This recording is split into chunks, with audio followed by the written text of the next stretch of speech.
So guys, I'm here with Jujhar Singh, 22-year-old Birmingham-born Herefordshire opener. How are you today? I'm great, thanks. How are you? I'm good. So tell me, let's talk about your cricket journey. When did you start playing? I started playing for a club since I was 6 years old. Oh wow, 6? Yeah. So what made you get into cricket? My dad really. Mhm. I was always growing up playing at home. Yeah. Obviously watching the India cricket team, English cricket team. Yeah. It's quite interesting. So do you think it was more of like a cultural thing getting you into cricket? Because I feel like it's either cricket or football. So do you feel like it was more of a cultural influence that got you into it? Yeah, I suppose so, because you see more Asians sort of playing cricket. Yeah, 100%. Yeah. So who were like your inspirations growing up? Who was your favourite cricketer? Obviously Sachin Tendulkar. Yeah. And MS Dhoni, who I actually met. Oh wow. Obviously when he won the World Cup, that was sort of one of my highlights. Oh my god, that's crazy. So what team do you play for now? I play for Stourbridge and Herefordshire. Okay. So what are your future plans? Like, we know you finished uni. What are your future plans?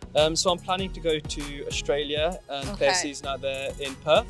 Okay. Tell us more about that. So basically I'm going to go as an overseas at a club and spend the season out there where I get to play matches regularly and train. Okay, so obviously we're at the Commonwealth Stadium. Is here. Are you excited? Yeah, it's exciting times for Birmingham. Yeah. So fun fact, guys, we're actually from the same ends, aren't we? Yeah. And fun fact also, we went to the same school. If you know, you know. We can't give out too many details, but if you know, you know. So, okay, a bit more of a serious note now. So obviously we've heard about the issues that Azeem Rafiq has been going through. Do you think there is an issue that British Asians face in the cricket? I do feel like there are some issues. There's quite a few obstacles that you have to go through. So I saw a statistic that said that only 6% of professional cricketers in this country come from a ethnic minority. Oh wow. So considering how many British Asians play cricket, whether it be in local leagues or just up and down the country, that's quite a low figure, I think. Yeah, that's really shocking, to be fair, because I think from my point of view, like, I'm not a big cricket buff, but I feel like there is a lot of Asians that are into cricket and play cricket. So the fact that they're not making it into the bigger leagues, that is really shocking. Do you see it changing? Do you think there is a change? Obviously with the Azeem Rafiq issues being highlighted, hopefully there will be a change, but it will take a while to implement and overcome. I mean, I really do hope, obviously, it does get sorted. I mean, we just had the IPL Soccer, which was an initiative to get, you know, Indians, Asians into big leagues at football. So hopefully we do see that change in cricket too. So, you know, as I mentioned, we're at Edgbaston Cricket Ground, ready for the Commonwealth. Are you going to be attending any of the Commonwealth Games? I'm hoping to. Yeah? Yeah. Especially the athletics. Oh, I was going to say cricket. And cricket, obviously. Yeah, but of more course. so the athletics. Wow. Okay, so we might see you here in a few weeks, cheering on. Yeah? Yeah, definitely. Love that. Thank you so much for chatting to us.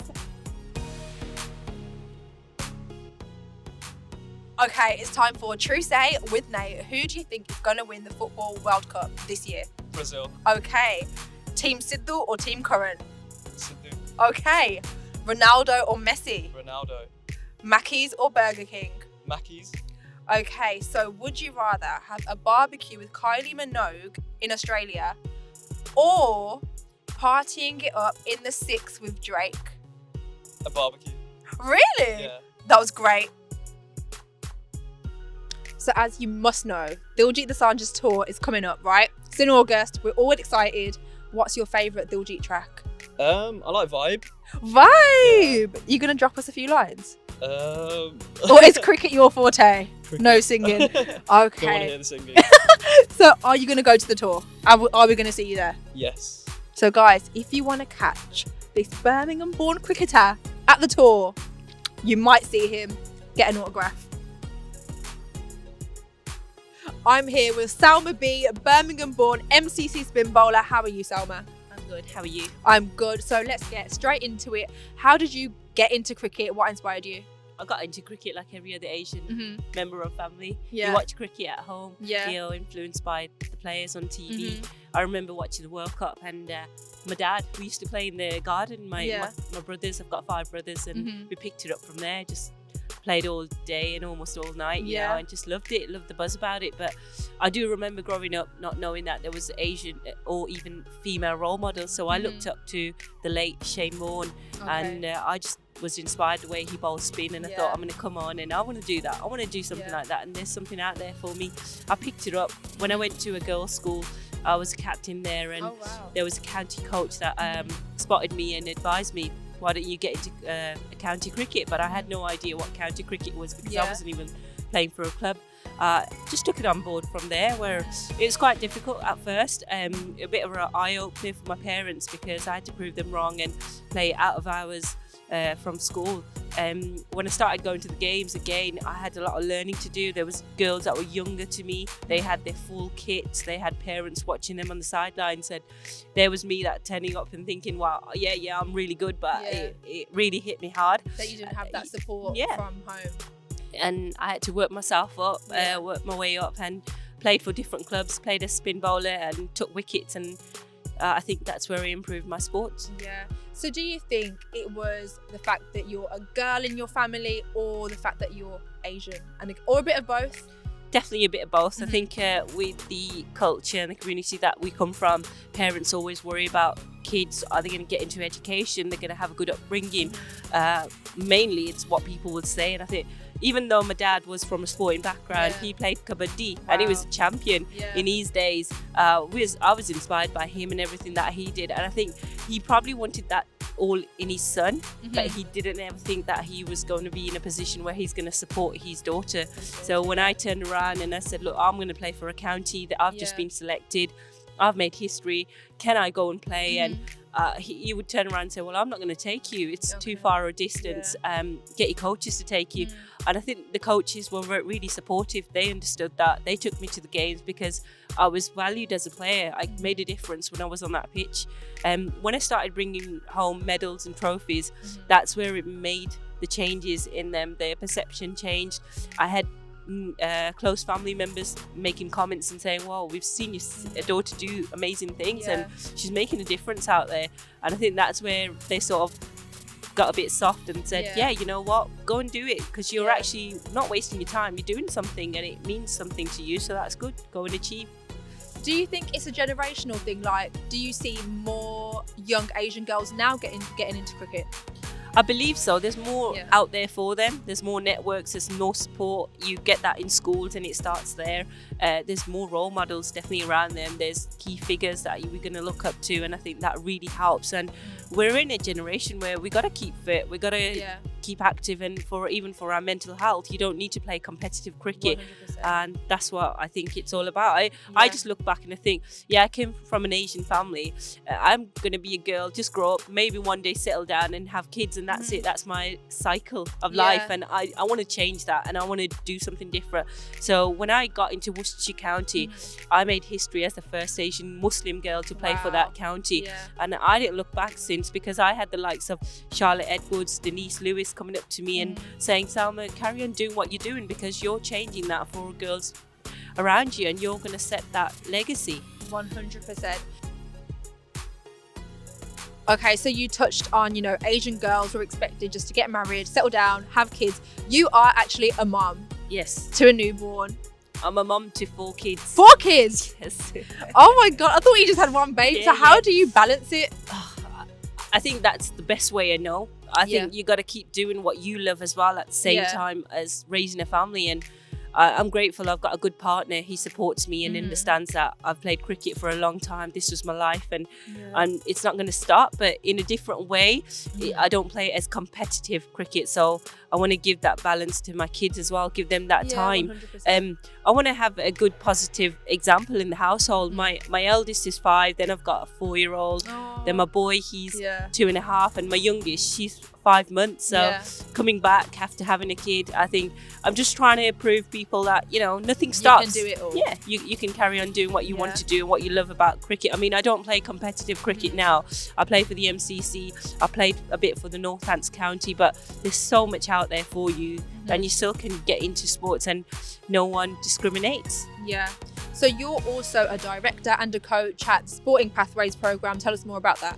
Yeah, so Sporting Pathways was founded I was founded in 2012. It was with a good friend of mine. She's an ex-England goalkeeper, so for futsal, which is five-a-side football, and she had this program set up and decided, okay, it's pathways getting girls into playing sports, and I came along and I said, well, I'm happy to support you, and I think let's start off with doing something that we didn't get these opportunities. Let's create that for the girls around us. And we remember sitting down and we said, oh, we heard of a futsal event in Brazil where they played like 10 hours straight of five-a-side football, the men. But then we looked at each other and we said, well, women haven't done it, so let's set a record. And the first weekend we advertised it, we had people from all over the country saying, yeah, we want to come to this. And there's no experience involved. Just turn up. You get your kit, you'll get your food and drink on the day, you take away your medals and your prizes, and it's just about fun and making friends for life. And they came, did 10 hours straight. We beat out a record with 20 hours of futsal, and no one's beaten that yet. We've also hosted T20 Cricket World Cup indoor events, and then we introduced dodgeball events. So we've looked back and realised, wow, we've got over like 1,000 girls into sports, and we've done something. We raised profiles, and these girls have walked away with courses, with different life cycles, and new friends as well, and experience that matters. So 100%. I'm grateful that we did that for other people, and I found that me just playing sports wasn't enough. I think when we did it for more other people, that's where it made a difference. 100%. So obviously we're here at the Edgbaston Cricket Ground, the Commonwealth Games. We have less than 70 days left. Guys, how are you feeling?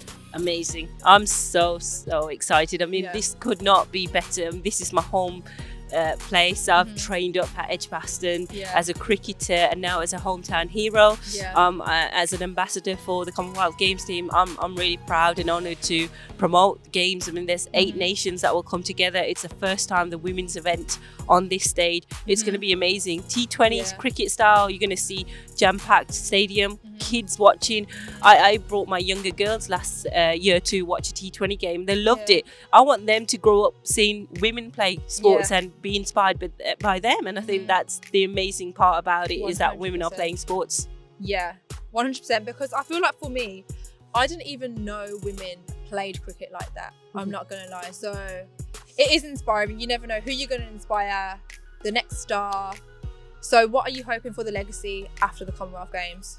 Of course, games to carry on in grassroots levels, community stars. We want to see the next superheroes coming from schools that'll be watching these games. I remember my first ever game when I watched at school was Brian Lara playing, West Indies playing against Zimbabwe, and I will never forget that game because that was my first live game to watch. And I want these kids to walk away and say, well, we saw the likes of Shabnim Ismail or even Amy Jones playing, and we want to be like them. So if even any glimpse of somebody taking up the sports pathway, that's all that it counts, and it makes a difference. I'm sure it will. Salma, thank you so much for your time. You've been great, and I will see you at one of the games. Thank you so much. So Diljit's tour's coming up. We're so excited. Salma, what is your favourite Diljit Dosanjh song? I like Do You Know. Do You Know? That's a good one. That's a banger. Are you going to be at any of the shows? I'm not sure yet, but I like watching his movies as well. When he's got comical roles, really good. He's so good, isn't he? He's an all-rounder. Is that a cricket term? That's a term. Good one. It's time for Quick Say with Nay. Who do you think is going to win the Football World Cup this year? Germany. Okay, Team Sidhu Musiala or Team Karan Aujla? I don't know neither of them. Sorry. Ronaldo or Messi? Messi. Okay, Mackey's or Burger King? Mackey's. Okay, so would you rather be at a barbecue with Kylie Minogue in Australia or partying in the Six with Drake? I like Australia, so I'm going to go with Kylie Minogue. Oh, okay. Yes. I'm here with Holly Colvin, former English cricketer and now the sports competition manager of cricket at the Commonwealth Games. Holly, how are you today? Yeah, I'm very well, thank you. Thank you for having me. You are so welcome. Now let's get straight into it. What got you into cricket? Well, I have an older brother And like most younger sisters, I just wanted to be better than him Yeah, at everything and wanted to copy everything he did. Yeah. So he would disappear off every Sunday morning down to his local club, and I immediately said to my mum, why can't I go too? Yeah. And she didn't have a good enough reason to say no. So off I went, followed him down there, and was much better at back garden cricket after that. Love that. So were there any other girls at the time playing cricket, or literally just you?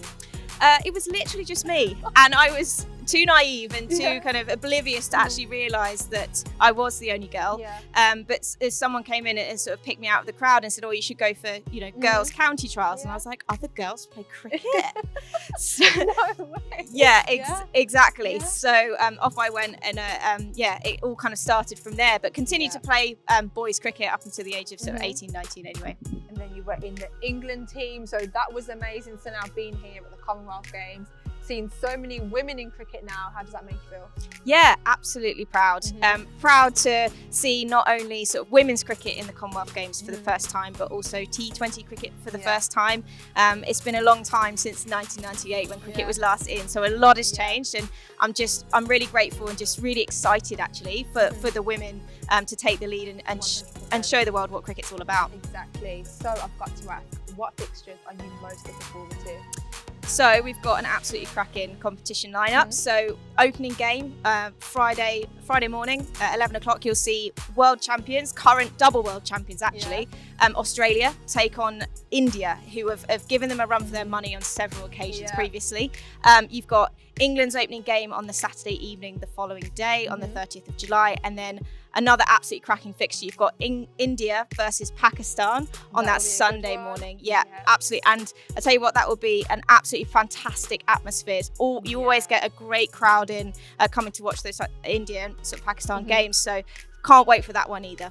Okay, so speaking about the crowds, are tickets still available, and where can people buy them?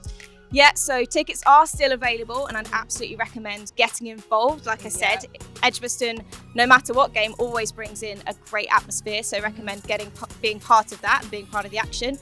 Tickets are available, and you can go to the Birmingham 2022 website. It will take you through to the ticketing site where you can purchase your tickets. Amazing. So Holly, thank you so much for having us, and I will see you at some of the games. Absolutely. So Holly, what fixtures are you most looking forward to? So we've got an absolutely cracking opening game on Friday the 29th of July. It's the current double world champions in T20 and 50 over cricket, Australia, versus some tough competitors in India. They've given them some great tests in the past, so looking forward to that one. You've got England's opening game on the Saturday night, the following day on the 30th of July against Sri Lanka. And then another cracking fixture on that Sunday morning on the 31st, you've got Pakistan versus India. Wow, I can't wait. Yeah, it's going to be fabulous.